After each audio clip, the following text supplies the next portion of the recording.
Okay.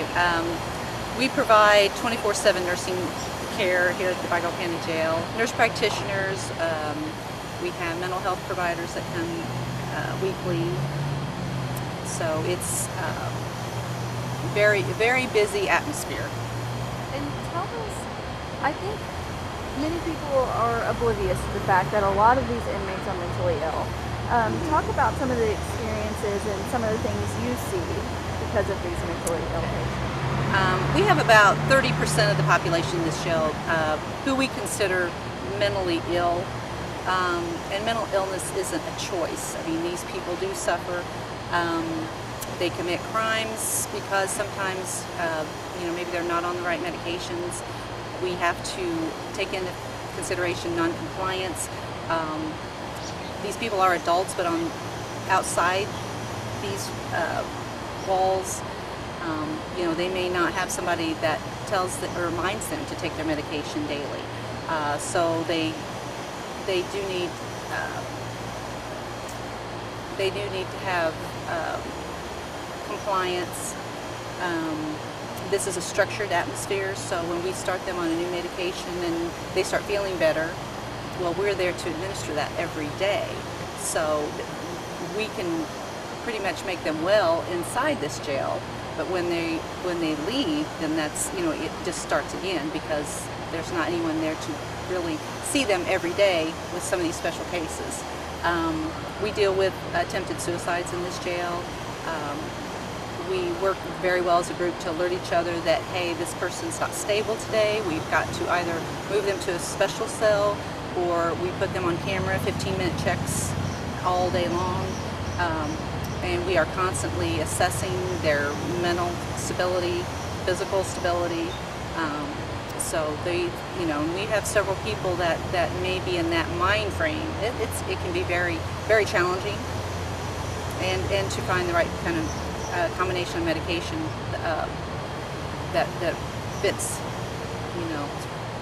So it is very, very challenging job. And you mentioned suicide attempts. Tell us about some of your experiences in there that might have been those challenging experiences or a little bit scary at times. When a person's in the mindset of hurting themselves or others, they can be very creative with the surroundings, what they can pick up, what they can use to hurt themselves or another person. They can take their shirt or their pants and create something to go around their neck and hang it on a bar, or try to hang themselves that way. Of course, the men, they get razors to shave their facial hair, and the guard has to make sure that they hand that back. They'll try to manipulate it, tear it apart, try to cut their wrists, their throat. So they can be very creative with whatever they can find to hurt themselves. So we have to be on our toes all the time. And you mentioned getting them on medication is a big part of this. How many inmates would you say are on medication for mental illness? About 30% of this population is on, and that's not counting the people that may be in this jail right now. They're very quiet. They won't bring any attention to themselves. You don't know what's going through their mind, and all of a sudden you have somebody that hasn't acted out, hasn't asked for help, hasn't pleaded for help. They may be that person that just kind of falls through the cracks. It's like they're trying to hurt themselves, and we weren't aware that they even had a condition.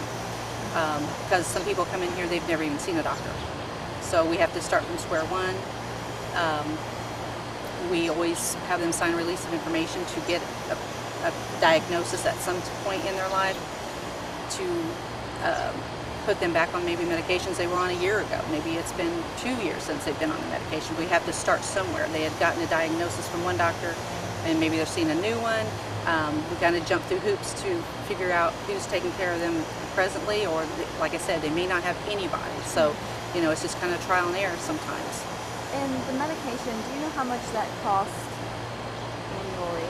Annually, it's roughly about $120,000. And what are most of the diagnoses of the inmates that suffer from severe mental illnesses? We have paranoid schizophrenia is a big one.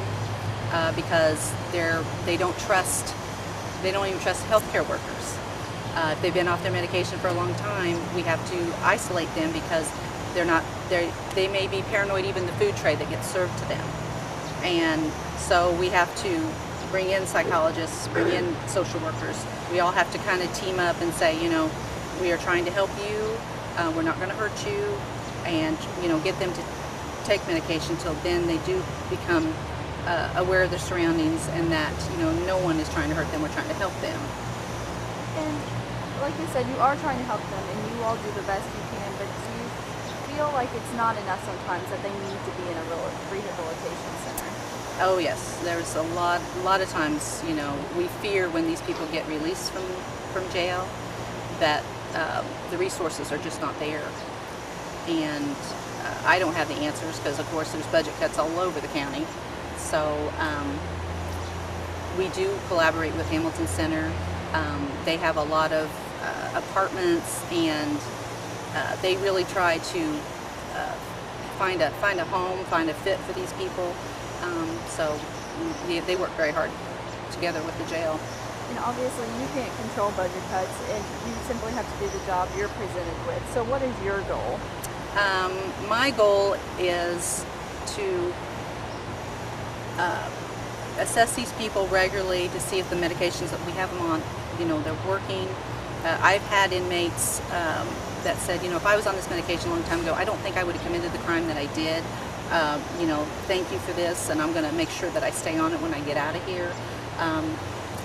I figure if I get 2 people a year that are compliant and they say that, and it really makes a difference. So we try our best. That's my goal, is just to, when they're released, they just become a better citizen. They find confidence in themselves that they can do better. So I'm trying to make the community a little better.